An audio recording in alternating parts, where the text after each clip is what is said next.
Greetings, listeners in Listenerland. Welcome to St. Louis in Tune with Arnold Stricker and Mark Langston, where we size up current and historic events involving people, places, and things in areas such as the arts, crime, education, employment, faith, finance, food, health, history, housing, humor, justice, and sports. We originate from and connect the gateway city to our country's current cultural fabric and lives. This is pretty spectacular. There's a vintage jazz label. It's called Rivermont Records.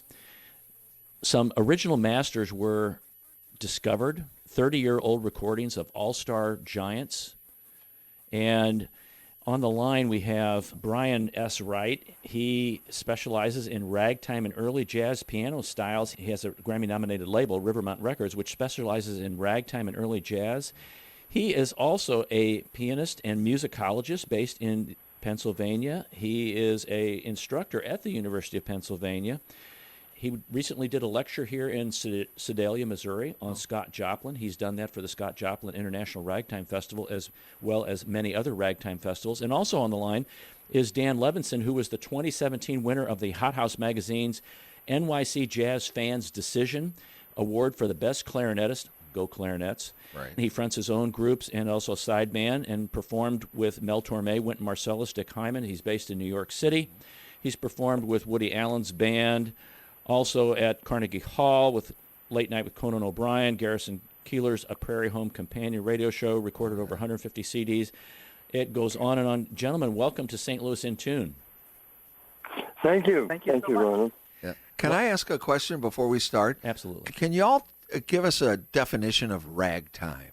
What would your definition of what ragtime music is? I guess I'll jump in here. This is Bryan. So ragtime is a popular music style that emerged in the late 1800s, and essentially it fuses march-like rhythms and the accompaniment with a syncopated melody line, so a melody that has accents a little bit off the beat.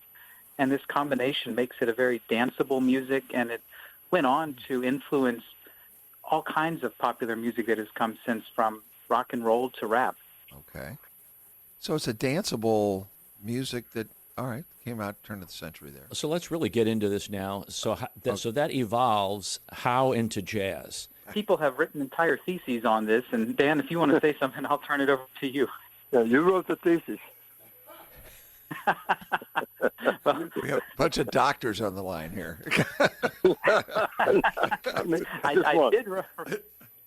I did write my thesis on ragtime, but I would say that ragtime and jazz sort of developed for a while side by side around the last turn of the century. Jazz, like ragtime, features a lot of syncopated melodies, often against a fairly rhythmic, straightforward accompaniment.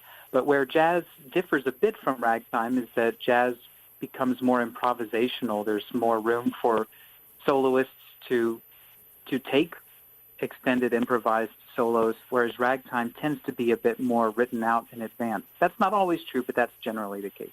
Dan, what's your thoughts on that? I agree with all that. It's basically ragtime. Ragtime is often but not always written down, and jazz evolved out of that, exactly like Bryan said. A lot of those jazz musicians couldn't read, so they had to improvise on the melodies, and came out of not only ragtime but marching band music and also a different European influence. Let me throw another clink in this, is the term that's utilized a lot, especially down in New Orleans, Dixieland. Dixieland jazz, Dixieland music.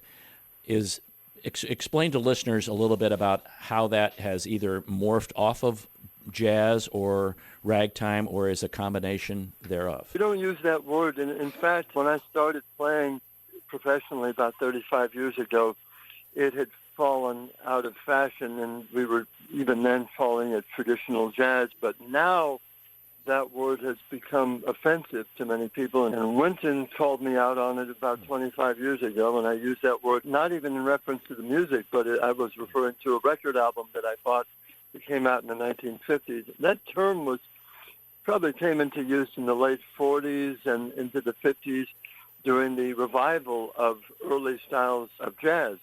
And then suddenly jazz became the newer form of the music, and the original form of jazz had a new name. And when I think of that word, I imagine all the 1950s sort of caricatures of that music and people in red and white striped vests and straw hats and all that, when in reality that was jazz before anything else was jazz, and it wasn't called Dixieland in the early 1900s, and that term only came into play when there were other styles of jazz. There was swing and bebop and cool and modern and all these other terms. So man, Eddie Condon, who spent his life devoted to playing early styles of jazz and preserving them, hated that word because it implied that the music was developed entirely in the South. And he was from Indiana, and I think, in fact, his daughter may be listening right now. But Condon and other people, in fact, the people who inspired this album that we're talking about today, came from the Midwest and Chicago area and developed jazz up there. And, of course, all the recordings made by the pioneers, including King Oliver, the New Orleans Rhythm Kings, Jelly Roll Morton, Johnny Dodds, Jimmy Noon, and the list goes on and on. They were all made in Chicago and not in New Orleans. And a lot of those musicians came from New Orleans, but they came up the river and they made their names in Chicago. And sometime around 1928, the epicenter of jazz shifted from Chicago to New York. So we just tend to use the word traditional, trad jazz or traditional jazz or classic jazz. There's a lot of different terms for it, but really it's just music. It's great music, and it's the earliest form of jazz. It was the first record started to be made in 1917, and that music was unlike anything else on record at that time. So it revolutionized the music industry, and suddenly every hotel, every club wanted to have a jazz band. Many of them weren't actual jazz bands, but they used the name. It was a hot term. That's in the late teens and early 20s. That's a great explanation, and I appreciate that, Dan, how you really laid that out to explain the extent of that. We're talking to Dan Levinson and also Bryan Wright about a recent original masters that were uncovered. And Bryan, go ahead and discuss that. How are these recordings discovered? Dan, in a way, would be the better one to speak because it was Dan, go Dan for it. who brought this project to life. Because, Dan, you work with the family on this and the New York Public Library. Yeah, and let's clarify that the recordings were never lost, so they were never discovered.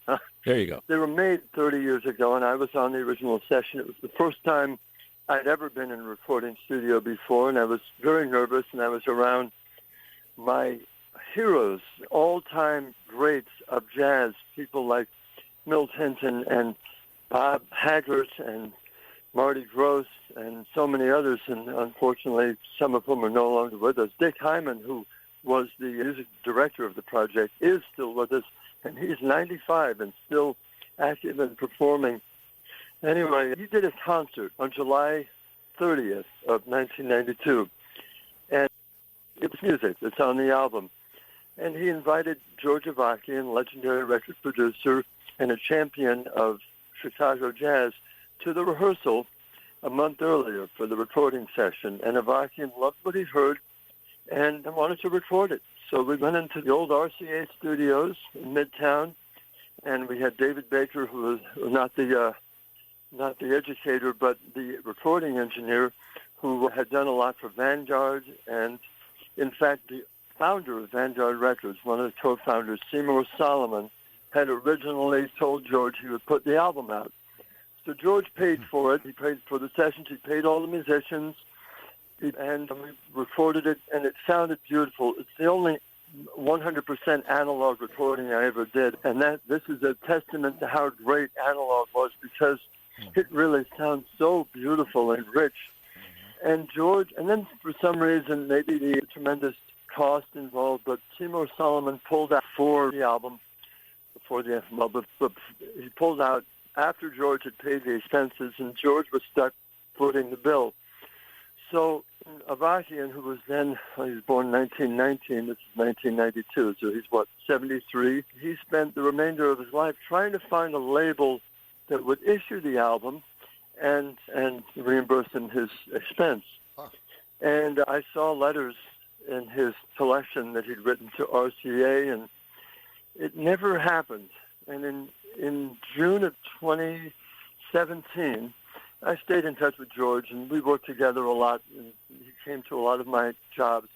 In June of 2017, I went to visit him, and I said, "Is there any hope for getting the album out?" And he says, "I was never able to find a label." And by that time, he donated all of his collection to the New York Public Library. And he said, "I don't even think I have it anymore. I don't have the masters." And I said, "I have the masters," because I had a copy of the masters, not the tapes, but the 2-track digital master, because we went in 10 years later, and Mal Tamati, legendary audio restoration engineer and recording engineer, had mixed and edited the album. So it was done, but we just didn't have a label. George said to me, he says, "Get it issued."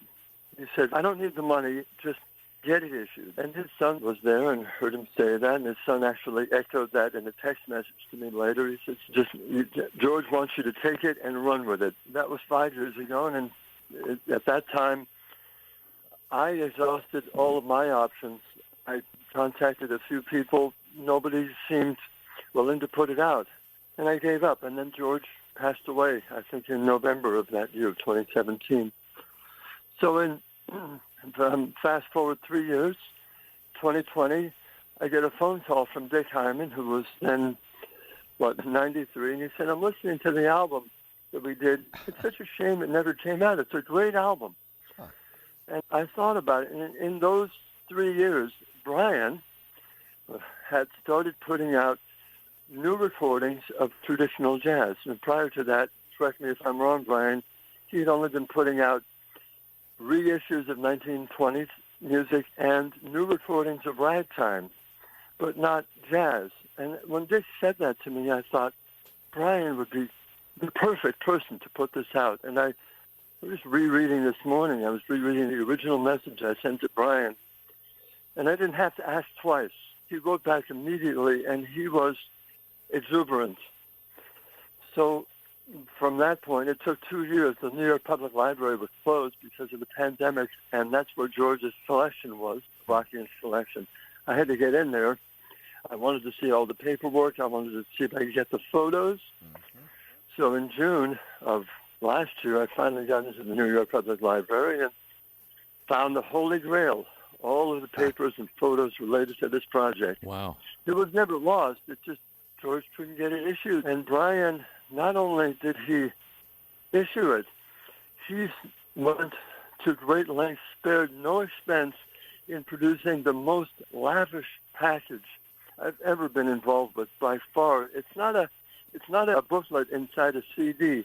It's a CD and a booklet, and the booklet mirrors it's a hardcover book that mirrors the actual 78 RPM album that George produced in 1940 when he was 21 years old, an album of 78 that were new recordings of musicians playing in the Chicago jazz style. And so our artist, who I think is also listening, Joe Bosom, who's done all of my album covers, and he recreated the George Avakian album cover from 1940 with all the new information on it. And Bryan put together this beautiful booklet, all these photos. I don't know how Bryan does so many things. Impossible that one person can do all it and manage the Sedalia Ragtime Festival. But Bryan is superhuman. So I'm so grateful to him for doing this. It must be something in the water in Pennsylvania. Yeah, really. Bryan, talk about One Step to Chicago, the album. And Dan's really laid some things out for you right there. Expand on how your connection was made and then what you did to really run with this particular album and piece that you've got. Sure. There's a lot there, and I'll take a chunk out of the first question. The music on the album. So George Avakian, who produced this recording, really got his start in the music business in the late 1930s when he was a college student at Yale. He had an interest in jazz styles of the 1920s and wrote a letter to Columbia Records at the time encouraging them to reissue some of this music of the jazz masters of the 20s, people like Louis Armstrong and Muggsy Spanier and others. And what ended up happening is that the folks at Columbia said, we don't really have anyone specialized in that era or that type of music. but you seem to know what you're doing. Why don't you come here and work for us? And that's what he did. He started working at Columbia and producing first reissues of jazz recordings from the 1920s. And at a certain point, he went over to Decca and started producing for Decca Records as well. And it was for Decca in about 1940, he produced what became the world's very first jazz album, collection of recordings recorded especially for album release. And that was something called Decca Presents an Album of Chicago Jazz. And it came out with 6 78 RPM records, musicians like Eddie Condon recreating some of the jazz sounds of a decade earlier. And George Avakian would go on to produce scores of jazz albums by everyone from Dave Brubeck and Louis Armstrong to Edith Piaf and Art Blakey. He had an extraordinarily long and versatile career. And as Dan has already said, in 1992, he organized this recording session, which really was hearkening back to that very first album he had done in 1940, spotlighting Chicago-style hot jazz of the late 20s. And Dan's already told you about the concert, followed by the recording session that ultimately produced this album. So, in a way, this provides a bookend to Avakian's more than 70-year career. He produced the first album in 1940, and this is taking that concept and updating it to then 1992, but finally seeing release 30 years later here in 2022.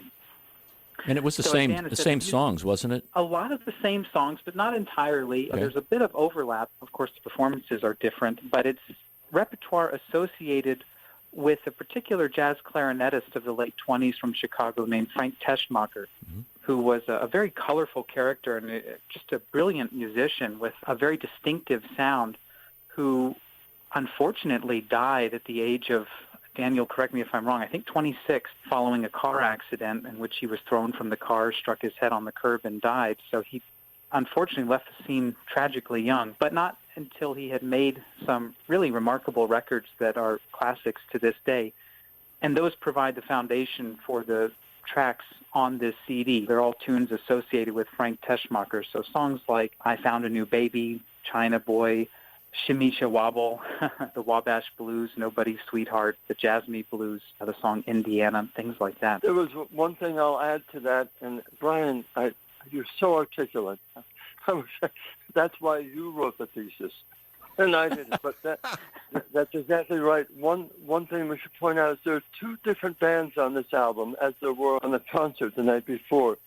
There was Dick Hyman's band, which played note-for-note recreations of 1927 and 28 recordings, and Dick himself had written the transcriptions just for that concert, and I was in that band playing the Frank Teschmacher parts. Then the other band was led by Kenny Davern, who no longer with us, but then and now one of my all-time clarinet heroes.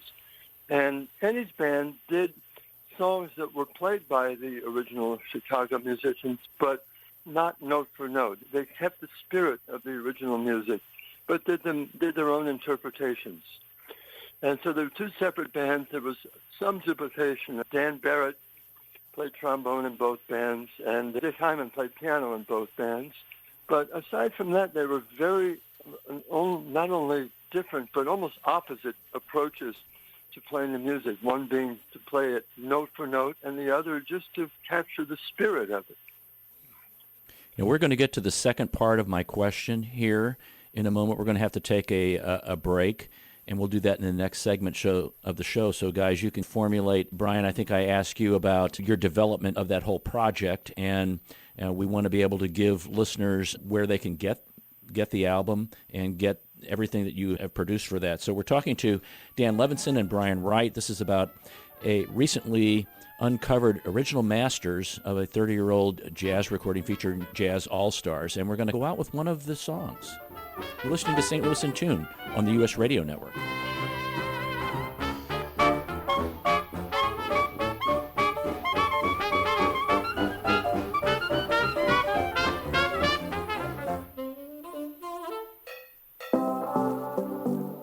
You know, each time that we plan a show for St. Louis in Tune, we strive to bring you informative, useful, and reflective stories, as well as interviews about current and historic issues and events that involve people, places, and things. And while St. Louis in Tune originates from the Gateway City and covers local topics, we also connect what's going on nationally as well. Our topics cover a wide range of arts, crime, education, employment, faith, finance, food, health, history, housing, humor, justice, sports, and that's just to name a few. We know there's many radio stations, programs, even podcasts that you could be listening to, and we're glad that you've chosen to listen to St. Louis in Tune.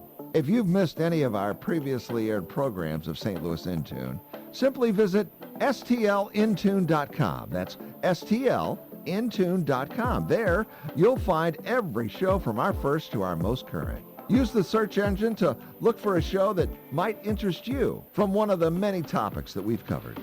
And drop us a line and tell us how we're doing. You can do that at stlintune@gmail.com. That's stlintune@gmail.com. St. Louis in Tune, heard Monday through Friday on the usradionetwork.com and many great radio stations around the U.S. and, of course, right here in St. Louis. And don't forget, check out our website, stlintune.com. That's stlintune.com.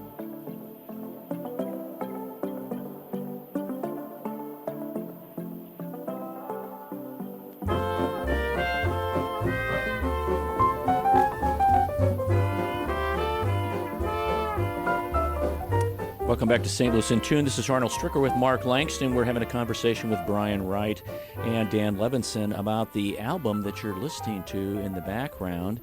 And Bryan, you've, I guess, would I say produced this album?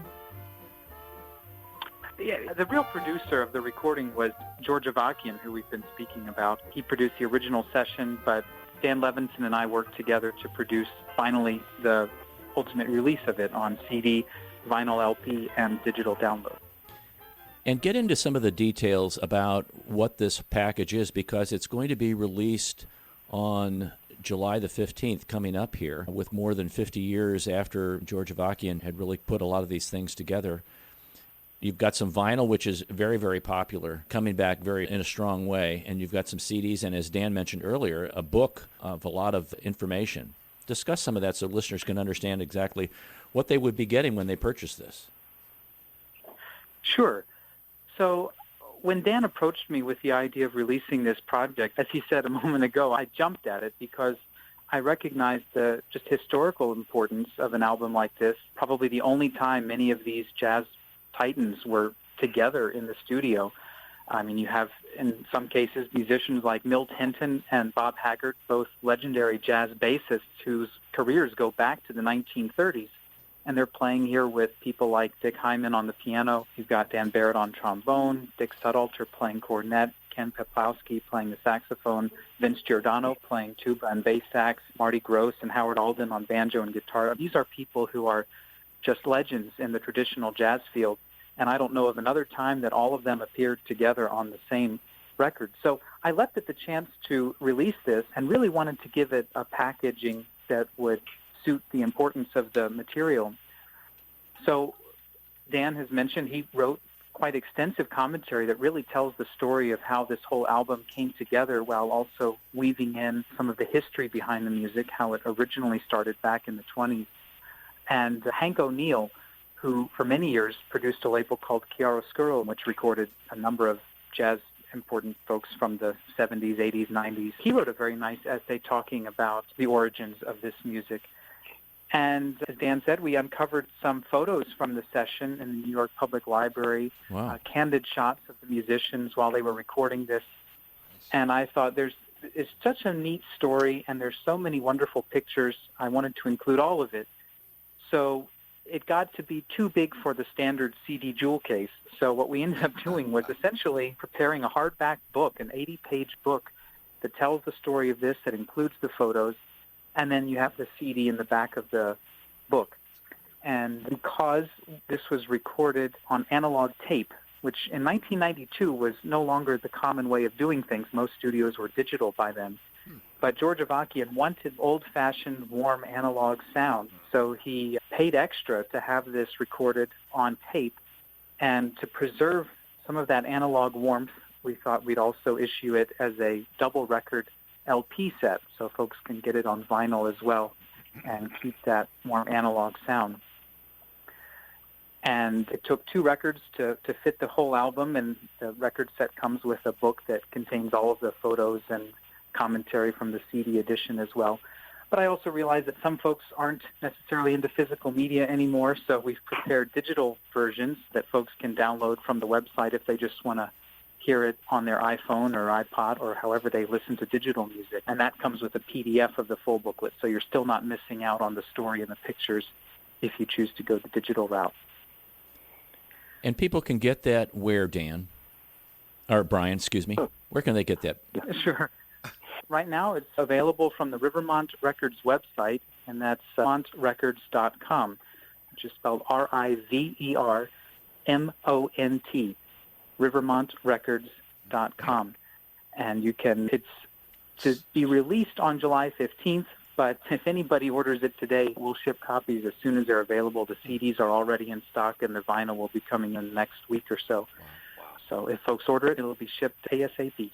And the album's called One Step to Chicago. And Dan, this is why I said Dan, I was thinking ahead. My brain was moving faster than my mouth. Were you surprised that when George Avakian took this to a variety of record companies that it was never produced or it never happened, it never was released? Were you surprised that, knowing his stature, which was, he's a titan in the industry, that nobody would want to go with it? I am, and the only thing I can surmise is that he, like Bryan, spared no expense, and the amount that he needed to be reimbursed must have been astronomical. Like Bryan said, I didn't even realize that analog had gone out by 1992, but I know I did see the original analog tapes, and they were huge, and the machines to play them. And I'm sure, and the RCA studios, and David Baker, the engineer, and all these musicians, and it was done all through the Musicians Union and with the pension and all of that stuff that goes into that. So he didn't cut any corners. He did it the right way, and I'm sure that's why Seymour Solomon backed out and why he couldn't get another label to put it out. It must have been in the tens of thousands. Oh, yeah. Wow. Dan, you did mention different jazz styles, and Bryan's also mentioned that. Describe that a little bit for listeners so they know exactly. Like you mentioned, the Chicago-style jazz, it's almost barbecue sauces. You've got the Carolina sauce, you've got the Kansas City sauce. So explain what different jazz styles are. Yeah, the subgenres. And then even within Chicago jazz, south side of Chicago, which is where King Oliver and Louis Armstrong and Jimmy Noon and Johnny Dodds and those cats was totally different from where the New Orleans Rhythm Kings and Eddie Condon and the white bands were playing. That's very different. And in fact, Hal Smith, who was certainly one of the world's authorities on Chicago jazz style and a great drummer, Hal Smith has written some liner notes in the booklet that talk about the Chicago jazz style. So even within that subgenre, there are many subgenres. But as I said, in New Orleans, and Bryan said, jazz started down there and then moved up the river, and I'm sure it made stops in St. Louis and Davenport, and when it was in Davenport, a young cornet player by the name of Bill Spiderbeck heard it, and well, the rest is history there. But the Chicago-style jazz is different from the New York-style jazz of a few years later even, and those musicians, there's some story, where was I reading recently, about how some of the Chicago jazz musicians went to New York in the late 20s and recorded with some of the then big names in New York, Red Nichols and Mick Mole, and they felt like fish out of water, all these improvising Chicago musicians playing these written arrangements. New York musicians were more into writing arrangements, and it's much more studious type of jazz. And then you get into the 1930s and swing in 1935, around there. And jazz was constantly evolving. If we think about the 30 years that's elapsed since we made that record and how much the type of music I play has changed versus how much jazz changed, say, from 1917 to 1947, you realize that at that point it was still a developing art form. And changing all the time, and yet the music we play, I won't say that I don't ever feel as though I'm in a museum, that I'm just playing something that is fixed.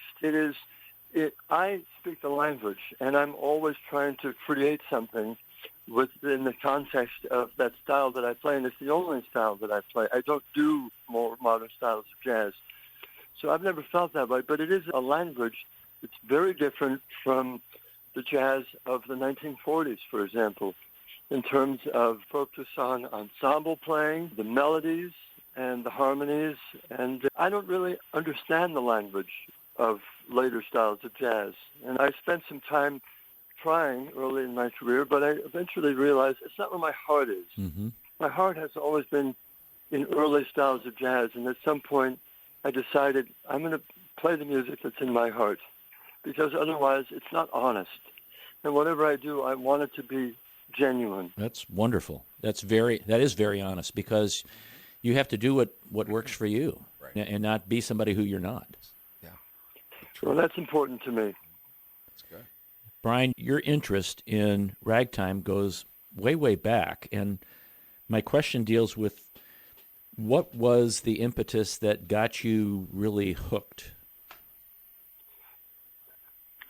Well, I think I grew up in the 80s and 90s, but my musical tastes were always a bit before my own time. As a child, my favorite toy was a battery-operated record player, and I would get hand-me-down records from neighbors, and pretty early on settled on rock and roll of the 50s and 60s as my favorite music as a kid.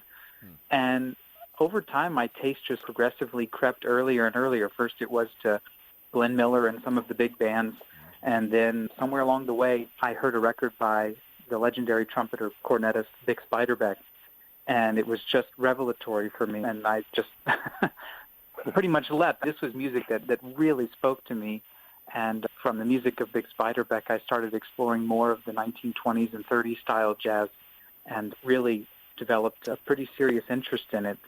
And coincidentally, I was studying piano and playing classical piano, and along the line heard some of Scott Joplin's rags and just fell in love with those. And it was a mix of all of that, collecting records, playing piano, and having some influences from family and friends who would pass along these old records to me that just, like Dan said, really spoke to my heart. They were the things that interested me. And you must have been really interested, because when you became a musicologist, you got your PhD in historical musicology, and that's not something that is on the general track of most people. No. So you had this real heart interest, as Dan was talking about. You followed your heart and your passion there, and what a perfect marriage of using your musicology background to delve more into the ragtime. And I'm sorry we missed you when you were here in Sedalia, but what kinds of things do you do at the Scott Joplin International Ragtime Festival and some of the other ragtime festivals that you've been involved with? Sure. So I am currently the artistic director at the Scott Joplin Ragtime Festival, which has been in operation since even before I was born. It goes back to the early 1970s when Scott Joplin's music was featured in The Sting, that famous film, and really took over the country for about a few months there in 73 and 74. Right. And that provided the impetus for the first Scott Joplin Festival, which was held in Sedalia, Missouri, because that's where Scott Joplin was living in 1899 when he composed his famous Maple Leaf Rag. And he would live there a few more years and mentor several Sedalians like Arthur Marshall and Scott Hayden, who became notable ragtime composers in their own right. So because of that local connection, the festival was born there. It took a hiatus for a few years in the late 70s and early 80s, but since 1983, it's been running every summer in the first week of June, usually. Of course, the last couple of years were off because of the pandemic, but earlier this month, or actually it's July 1st now, so a month ago, June 1st, we had the annual Scott Joplin Ragtime Festival. So that brings in performers, pianists, and other instrumentalists, as well as vocalists from around the country and really around the world, to play not just the music of Scott Joplin, but of his contemporaries. You'll hear some early styles of jazz, some stride piano by the likes of people like Fats Waller and James P. Johnson, as well as novelty piano styles typified by the sort of piano roll type styles people might be familiar with, things like Kitten on the Keys and music by Zez Confrey and his contemporaries. So it presents a pretty wide swath of popular music of, let's say, 1890s through the 1920s, focused around ragtime. There's outdoor venues that play this music continuously during the festival. There are indoor concerts. There are symposia, lectures on ragtime topics. And people come in from all over the country for this, and it's really a lot of fun. And I'll mention to our St. Louis listeners that the Scott Joplin House is in St. Louis. It's downtown St. Louis, actually downtown West. Right. And people can go there and visit that. A little companionship onto what he was talking about. To either of you or both of you, when many people who listen to jazz, especially early jazz, don't know that some of these songs, they actually have a lot of lyrics to them. And I remember listening to Louis Armstrong. Right. He would sing some songs, and then he would play, and he would sing some of the lyrics. If you visit New Orleans, that happens in several clubs and things like that. But these songs, they weren't written specifically for jazz purposes. They were just songs. Am I right with that, or am I off with that? No, you're mostly right. Most of them, I think about it, most of them were pop tunes, certainly Nobody's Sweetheart, and I Found a New Baby. The opening track was probably not written as a song. And so, actually, I take it back. I think it's there must be lyrics. I've never seen them, never seen sheet music, but there are songs in the idiom that were, let's take maybe Strutting with Some Barbecue, where they were just recordings, and then somebody, after the recording came out, wrote sheet music, and then some very smart people in the Tin Pan Alley would add lyrics. So you often see songs in this idiom that had lyrics written many years later, and somebody's getting half the royalties on that. Making the dollar there. Oh, yeah. Barbecue is an example. At Jazz Band Ball, Johnny Mercer wrote lyrics for Jazz Band Ball many years later, and then shares royalties on that. But the song goes back to 1917. Bryan, do you have any insights with that to add? Dan has, I think, laid it out pretty well. Ragtime started in the 1890s, even earlier than that, really, with itinerant musicians in the Midwest who would take melodies that were floating around.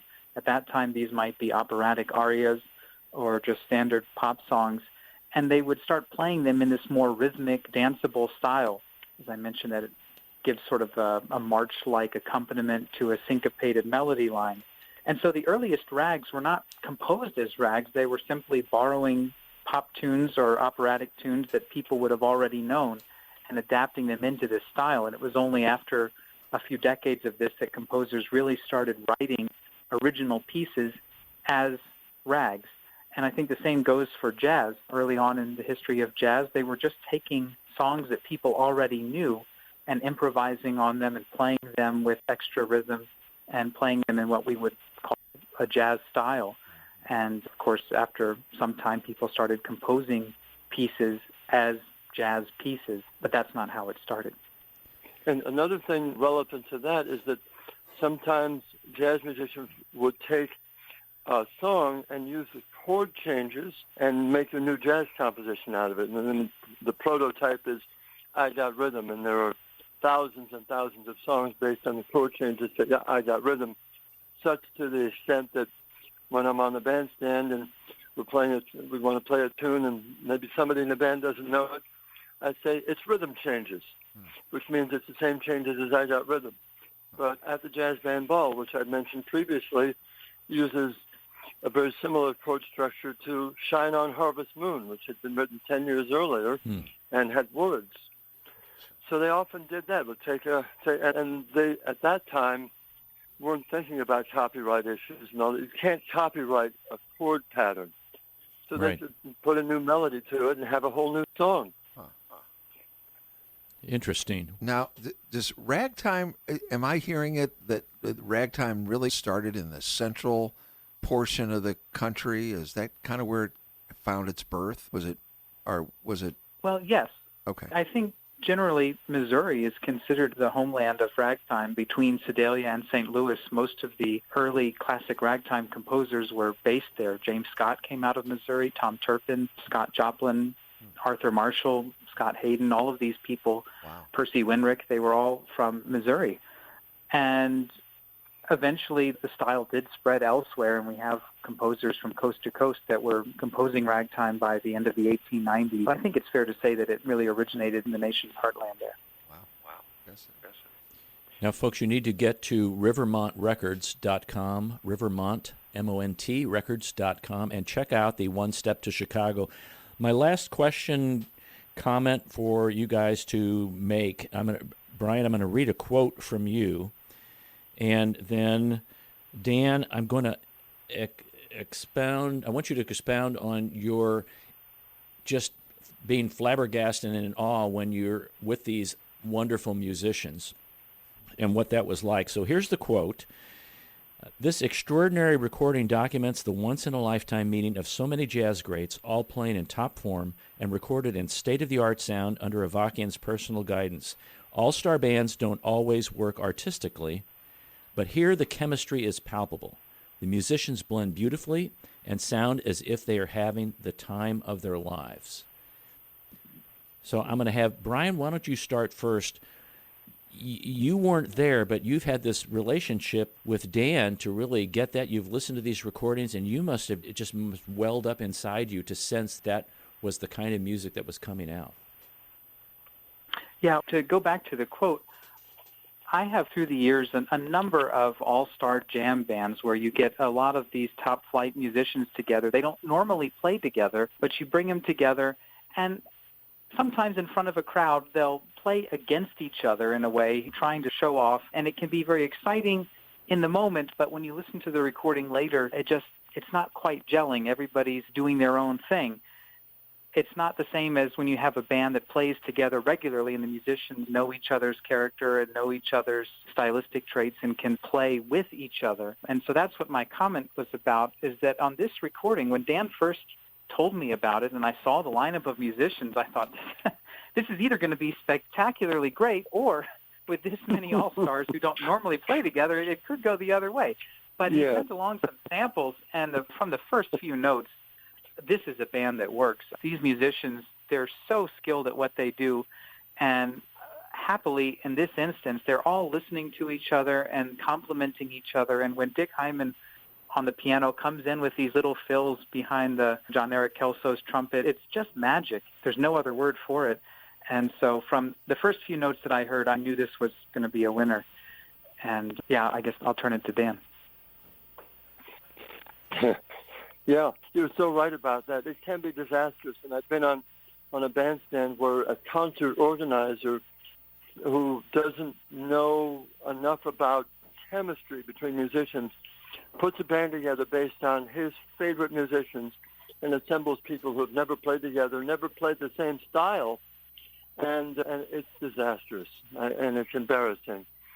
And in this particular case, you had a whole bunch of people who they may not have all been, I'm sure they weren't all in the recording studio, and other than the night before when we did the concert, they'd never been on the stage together, never all played together in that combination, but they had played together. And the thing is, a lot of people don't realize about the music business, and specifically in New York where you have freelance musicians, people often come up to me on the bandstand and say, how long have you guys all been together? And it's a band that I put together for the occasion. I have, more times than not, I say, we've never played together before. We've all played individually, pick two people, we've played together, maybe three people, but in that particular combination, there are so many freelance musicians that there are almost an infinite number of possibilities. But in this case, you had people that were on the same page to begin with, and many of them had played together before. The drummer, Tony DiNicola, for example, had been playing with Kenny Davern for many years at that point, and they all knew each other, knew their styles. And for me, as I said, it was the first time I'd been in a recording studio, and I'm not being modest by saying that I was not at the level of any of the other musicians. I started playing when I was 20, so I'd only been playing a few years at that point. And even the next youngest person, John Eric Kelso, who was a year and is a year older than I am, had been playing since he was a kid and was much more skilled than I was. I didn't know at the time why I was there. I knew that Dick Hyman wanted me. I knew that George Avakian wanted me, but I didn't know why. And it wasn't until many years later it occurred to me, Frank Teschmacher, when he made those original recordings in 1927, had never been in a recording studio before, or certainly not often, and he was fairly new to the instrument. He was a violinist, and had only been playing the clarinet a few years, and he was very green as well. And you can hear that. It's rough around the edges. It's not, the intonation is not perfect. And there, I don't want to say mistakes, but there are things that a more technically proficient player would have executed more skillfully. So I was surrounded by all these great musicians, and my two living clarinet heroes, Kenny Davern and Ken Vaplowski, were both on the session. And sitting, when we did a jam session at the very end, sitting on either side of me, I don't remember ever being that nervous in my life. And it was, I just barely got through it. But I was so worried about screwing up, and I was in awe of all of these people, heroes. Dan Barrett on trombone, still my all-time favorite living musician, and a great influence on me from the time before I even started playing. And he was there. And Dick Hyman, we can't even say enough about him. The man is 95. He played with Charlie Parker. He played with Lester Young. His career goes back to the 1940s. Studied with Teddy Wilson. And now, think about, there's nobody around that can say that he did all that. Hyman is he's on maybe the only sound recording of Charlie Parker. He's the pianist. He was subbing for Bud Powell that night at Birdland. And here I was in the studio with. I can't even begin to tell you what it felt like for me. I just wanted to get through it without screwing up. And there was a point when George Avakian knew those records well. I couldn't put anything past him. There was one part I played, and I didn't play it perfectly. I missed one note. And it wasn't a wrong note. It was just not the note that Teschmacher had played. And I thought, we can get by with that take. And I remember hearing George Avakian's voice come over on the talkback mic. Oh, let's get one more take so we can get the clarinet right on the bridge. Oh, Jesus. So I had to get every note right. And in the end, I think I surprised myself. I think you're going to surprise people that you've got this whole thing right. Gentlemen, it's a wonderful album. One Step to Chicago, folks. Get it from rivermontrecords.com. Bryan Wright and Dan Levinson, thank you very much for taking time to talk to us on St. Louis in Tune. Thank you so much for having us. Yeah.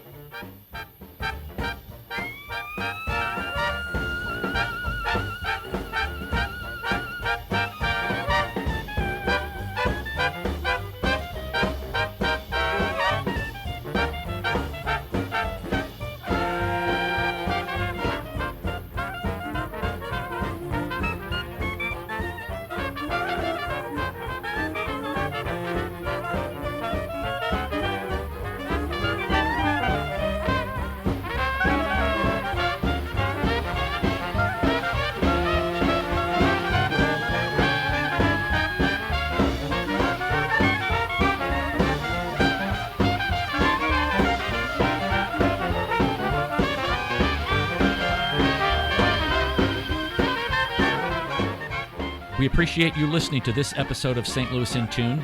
Take time to look at the show notes on the website for everything that was mentioned on this episode. St. Louis in Tune is produced in cooperation with KWRH 92.9 FM and Motif Media Group. For St. Louis in Tune, I'm Arnold Stricker.